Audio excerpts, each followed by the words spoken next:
14 weeks and 5 days. Between November 15, 1884 and February 26, 1885, European countries prepared and cooked their plans on how to share Africa like a piece of cake. They called it the Berlin Conference. It was at this conference in Berlin, present-day Germany, that African lands were divided on a map, while the Africans themselves were exempted from the meeting. It was not an omission of invitation or a simple oversight. Rather, it was a large-scale legalized daylight robbery. Africans were considered irrelevant and incapable of making meaningful decisions on what happened to or on their lands. Since they were uncivilized, according to these European invaders, they needed help, and the participants of the Berlin Conference were to be their saviors. Towns, lands, and rivers were all portrayed on the map that hung on the wall. With just a ruler and pencil, borders were formed, territories were claimed, and trade routes were created or removed, while historical background, cultural laws, sovereignty, and traditional institutions of a people dating back thousands of years were completely ignored. And just like a piece of cake, Africa, the second largest continent in the world, was shared at a conference table.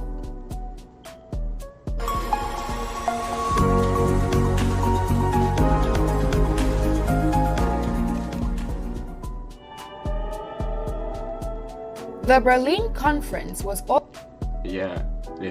beats they made by me, and I got more on the way. Organized by Otto von Bismarck, the first chancellor of the new German Empire, who was concerned with securing portions of the continent within which exploration had begun. The conference birthed the General Act of the Berlin Conference, which had been nicknamed the Scramble for Africa. The conference consisted of top European nations who were invested in exploring the resources that abound within the continent. This was justified under the guise of civilizing or developing the countries, which they considered barbarian and primitive. This paved the way for the colonization of the African states by the Western countries and eventually robbed the continent of its rich cultural heritage and linguistic diversity. By the time most of these countries would gain independence from their colonial masters during the 20th century, great damage had already been done. The structures and systems that had been laid down by the colonizing nations made inadequate provision for self-sufficiency, and thus had a great dependency on their colonizers for survival. So, how did the Berlin Conference come to be? And what impact did it have on Africa as a whole?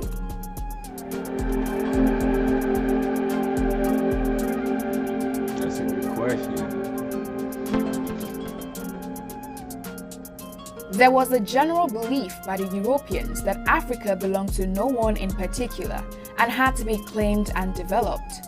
When the Berlin Conference took place, no African individual or leader was present.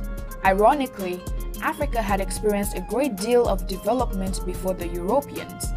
By the 13th century, different empires within Africa had attained global prominence, drawing the attention and curiosity of the Western world. Some stories about the level of wealth contained within the continent seemed too good to be true, but with the discovery of the Congo River Basin in 1874 by Henry Morton Stanley, there was certainty about Africa and its rich resources.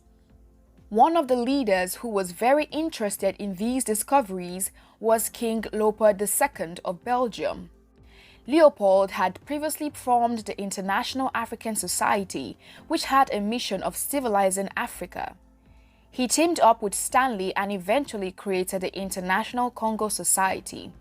This was similar to the former society but had more goals added to be achieved by the society. But Leopold was far from being a sincere man. He was a strategic and cunning leader who wanted to advance his personal wealth with Africa's resources. He began sending explorers who doubled as his representatives in laying claims over a wide expanse of land at the center of the continent. In the course of his civilization agenda for Africa, he secretly bought off investors in the International Congo Society. Stanley went to the area to try to establish the Congo Free State. This was while other European nations were also in the scramble for Congo. France, on discovering Leopold's hidden agenda, sent their own explorer, Pierre Savognin de Brazza, who created Brazzaville and mounted the French flag, while Portugal laid claims as well on the Congo area, which they backed by treaties signed with leaders of the ancient Congo Kingdom.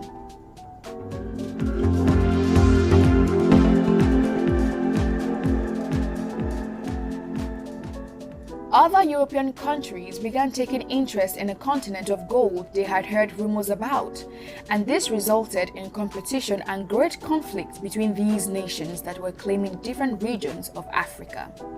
Great Britain and France were both having conflicts over West Africa, Portugal in Egypt and Britain in East Africa. Leopold and the French also had conflicts in Central Africa over the Congo area. The German Chancellor Otto von Bismarck. But how y'all having conflicts over how y'all having conflict over something that isn't yours anyway? That's the funny part. That's why I'm laughing. Like, what? It shouldn't even be a conflict. That's crazy. Whose country was considered an imperial power, also picked up interest in laying claims to African lands. He sought to resolve these conflicts by calling for the Berlin Conference. Bismarck felt these conflicts arose because there was no equal distribution of access to the economic advantage Africa provided, and called for the conference to resolve these irregularities. This proves that the purpose of the Berlin Conference was largely economical and not for developing the African states. Countries such as the Austro-Hungarian Empire, Belgium, Denmark, France, Great Britain, Italy, the Netherlands, Portugal, Russia, Spain, Sweden, Norway, and the Ottoman Empire were represented at the conference. The conference began on November 15, 1884, and went on for 14 weeks and 5 days, ending on February 26 of 1885. In the Berlin Conference, territories claimed by European countries were to be legalized, formalized, and then drawn on the map to avoid further conflict. Trade routes were also agreed upon amidst colonies, and a framework for colonizing territories was created. Explorers were to be sent out to explore the African lands. Then, they would proceed to offer protection to the indigenous people of that land by signing treaties with them. Finally, the European explorers or ambassadors would return to their home country with the treaty signed. Then, the government of that country would inform or negotiate with other European countries so that their claim over the African territory would be recognized and uncontested. In all of these establishments, Africans were not included or considered, although it was their land that was being divided. They were regarded as incapable of ruling themselves. It would also be interesting to note that most of the time, the indigenous rulers did not even understand what the treaty was about or what they were signing. In some scenarios, these treaties were signed by makeshift leaders who did not exactly have the authority to do so. However, one African leader saw through the tricks of the Europeans. Menelik, an important leader in Ethiopia who would eventually become emperor, wrote a letter to the participants of the conference clearly stating that Ethiopia would not be needing their protection.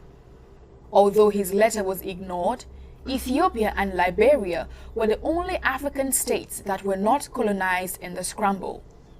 The Sultan of Zanzibar begged to be present at the conference, but to no avail.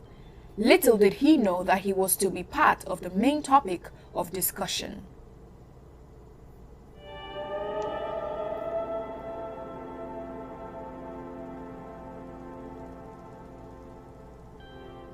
The General Act was the outcome of the Berlin Conference, and it made provisions for different trade routes and the framework for colonization. It addressed different issues bordering on the colonization of the African states. It confirmed the Congo Free State as the private property of King Leopold II and also confirmed the free trade proposal by making the Niger and Congo rivers free for ship traffic. The General Act also included the signing of the International Prohibition of the Slave Trade. More importantly, it established the principle of effectivity, which stated that powers could only possess colonies if they actually possessed them. This also meant that any country which wanted possession of any territory in Africa would notify other signatory powers for formalization and recognition. The Berlin Conference was a glaring disregard for Africans. The Europeans saw their views, opinions, and ownership over their lands as irrelevant. 14 countries were duly represented at the conference, and at its conclusion, 8 out of the 14 countries started possessing different parts of the African regions. The 6 other participants, such as Austria-Hungary, Russia, Denmark, the Netherlands, Sweden, Norway, and the United States, did not take any formal possession of any part of Africa. However, by the end of the 19th century, all African states except Ethiopia and Liberia had been colonized by the Europeans.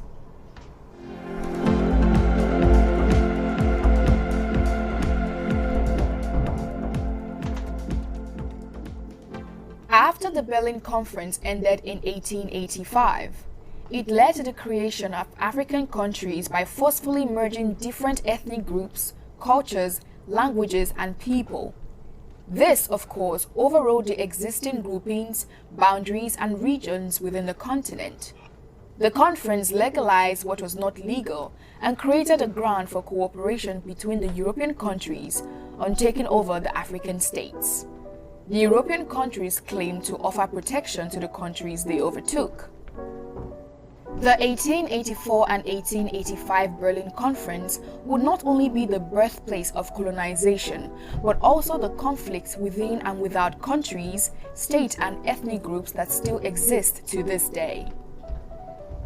The robbery did not only end with land and territories, but also cultural artifacts, treasures, and resources yet to be regained by the continent.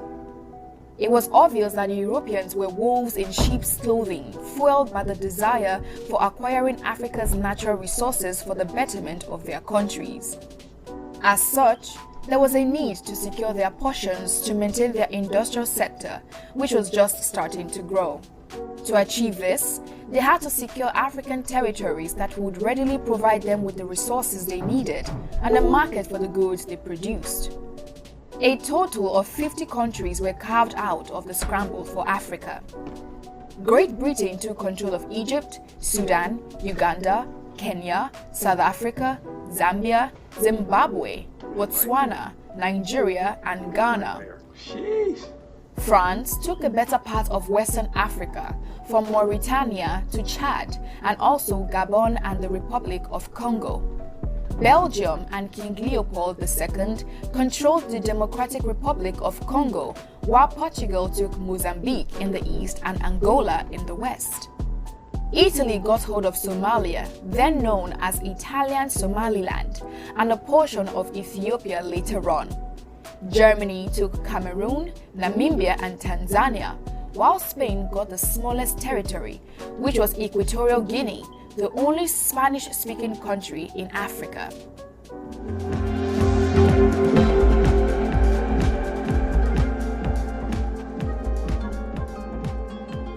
That shit crazy. The Berlin Conference, which lasted for over 3 months, still evaded serious problems and questions that were left unanswered. Many of the representatives had not stepped foot on African soil and somehow assumed they could understand and manage the complexities of the African states. The sovereignty of the African states was not recognized, yet treaties were needed to be signed to legalize the relationship between both parties. This in itself was contradictory to the claims of the European states.